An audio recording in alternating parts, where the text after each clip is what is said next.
Someone has commented on my previous video, and I think this is worth responding with a video because it's quite hilarious but also quite insightful. So I'll read and answer in bits. Are container houses worth it? This depends on an individual's situation. From a financial perspective, they're absolutely not worth it. Unless one has free containers, free transportation to site, transport will increase the cost a lot if the house is to be put up far from Nairobi. Can DIY most of the modifications and insulation, etc. There are other far more affordable means of constructing a home. I think that's what they meant. I'll want to agree and disagree in equal measure. Yes, I agree that container homes are not cheap, but they are affordable. Affordable in the sense that when you're looking at containers, you do not intend to imitate brick and mortar results with a shipping container. First, you build spaces that you really need. Second, you can adjust and increase the spaces as much as you can whenever you need the spaces. You can also decrease the spaces if you need. The affordability also comes. Yeah, there are cheaper ways. We have, and I think I've tried quite a number of them. I've tried Mabati construction. I've also tried cutout, that is heavy gauge steel, and I've not yet tried brick and mortar, though I have been around people who have tried brick and mortar. Most people who go for brick and mortar choose to have open budget so that they still get to achieve decent results, but not too keen on costs. Some people might want to disagree. Anyways, it's not my expertise. But with Mabati, yes, it's good. But if you intend to look at portability, then I don't think it's worth it. If you look at steel gauge Mabati or steel gauge iron sheet, steel gauge sheet, I think it's the same as Mabati. When it's time to move, you'll have to pay. You'll have to buy materials. Some materials are fresh, especially if you're using light gauge Mabati. You'll have to buy other Mabatis. Now, when it comes to portability, shipping container tends to be the only option that makes sense. Makes sense because you only invest once. If you want to move it to a different location, you don't have to build again. I have just tested that theory. I have moved this container 60 kilometers apart, and I had other structures, but all those other structures were reduced to a heap of iron sheets or a heap of black cutout.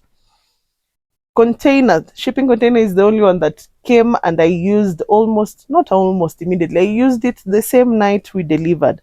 Videoing in the same house I had in Syokimau. Can you DIY? Yes, you can, but you'll have to invest a lot of time in first understanding how shipping container fabrication is done, and also you'll have to invest quite heavily on tools.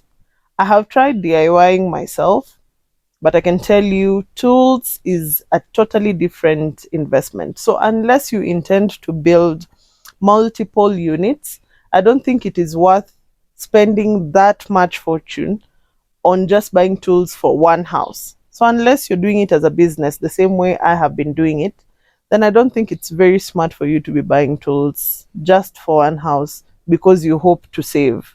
From a novelty, cool, uniqueness point of view, where money is no object and or speed is of the essence, yes, it is worth it. That much I agree with you. The time it takes to construct a shipping container house is, I think, unmatched. Maybe the one that comes almost close second is precast.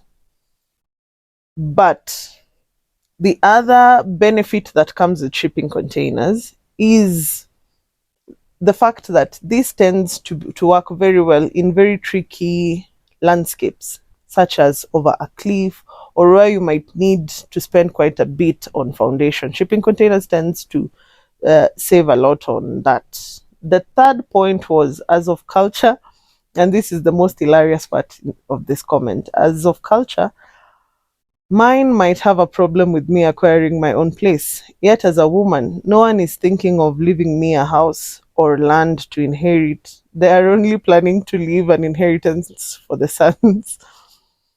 So, where am I to live? Under an overpass? respecting some traditions may be harmful to our health. I totally agree. One, I'm from a culture that seeks to or tends to ignore girls. Second, I'm also a woman. So we have been trained by society and by culture that you're not, as a woman, you're not supposed to be thinking of home ownership. You're not supposed to be thinking of maybe even property, because whatever you have, you tend to benefit from your spouse. You tend to benefit from your spouse once you get married. So we are trained to think of marriage, and when you think of investments, you want to think about them once you get married. But we are also in an era where not everyone wants to get married, and sometimes it becomes even difficult to get a spouse. So what happens? Do you sit around and wait until a miracle happens for you to start thinking of property ownership? Or can you think of something temporary as you wait for that miracle to happen?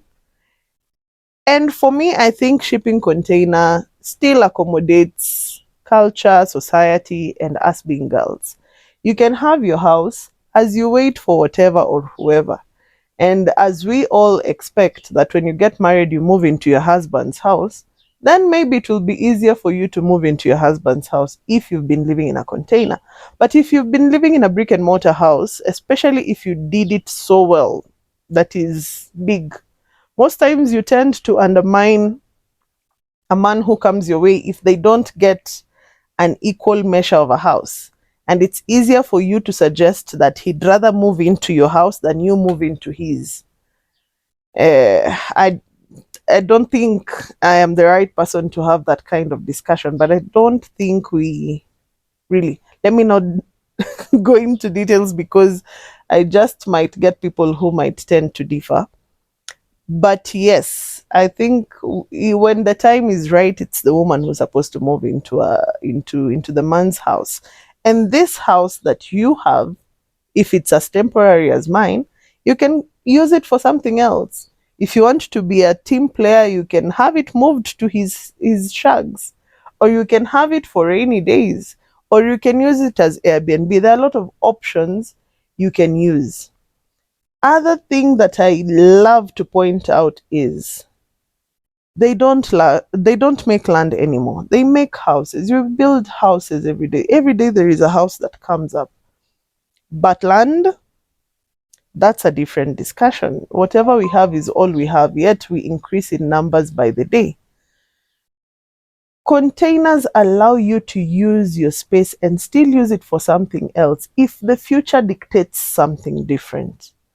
For brick and mortar, if you have built, say, a decent, modest house, but your environment dictates something different, say like apartments, you'll have to bring down your house. Now, for me,